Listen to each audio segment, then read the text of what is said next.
In this tutorial, we're going to look at how to update the gradebook. So what you'll want to do is click on Grades,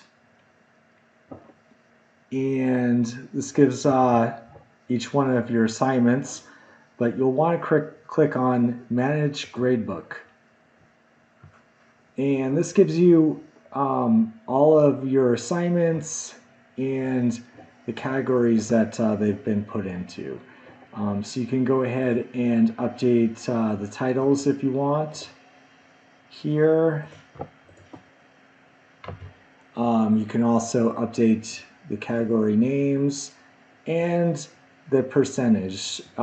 So right now we've got essays as 50%.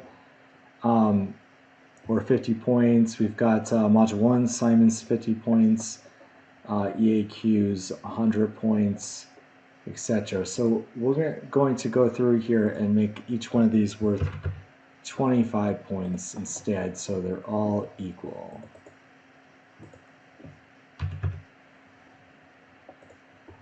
That's really all it takes here.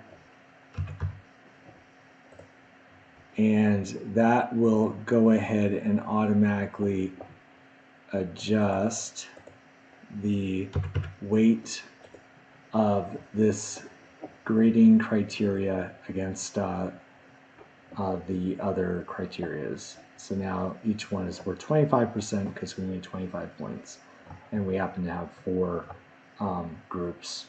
But that's really all it takes to adjust the assignments and the grading groups within the gradebook.